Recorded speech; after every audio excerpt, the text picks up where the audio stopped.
ating namayabang kapatid na si Rodolfo Larengan. Wala po inaanya mo sila yun para po sponsora natin matalagaw ay katawitin po natin pagbukat nating awit.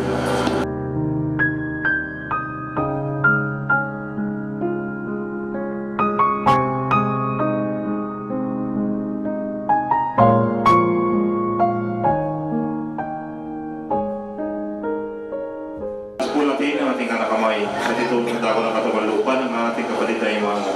Sabay-sabay po natin sabihin, Amang makapangyarihan sa mga na Jesus, sa iyong anak at Panginoon namin lahat. Isinusulit namin sa iyong katawan lupa ng aming kapatid na si Rodolfo.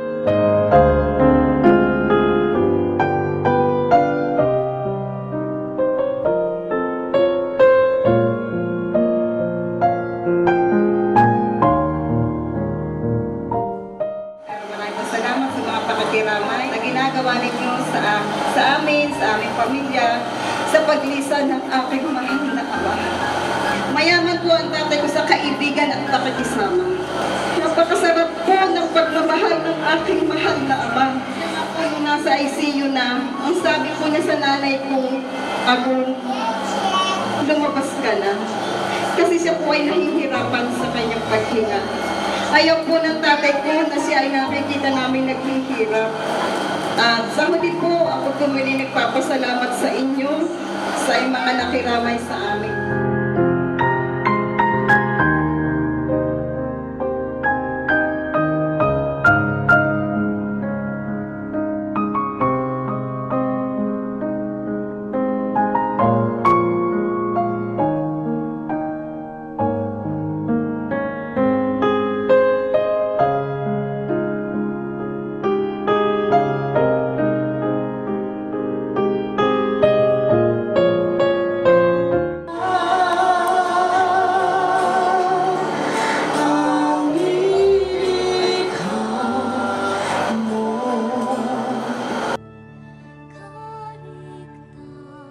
Mahilig po kami yung lahat na po kami magpipinsan na nasa salas. Kausap si Lolo. Lolo, mahal na mahal ka namin at sobrang malilinis ka namin.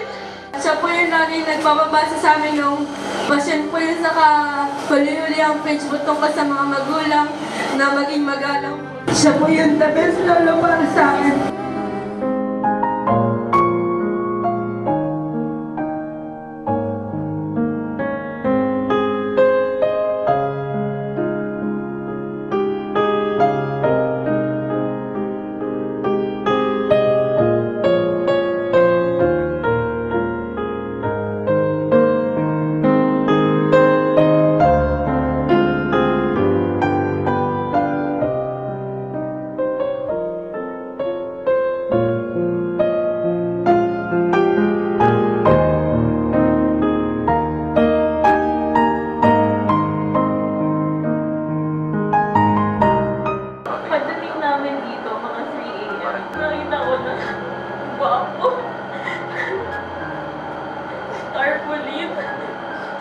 Sabi ko, totoo na. Hindi ako makababala sa sakyan.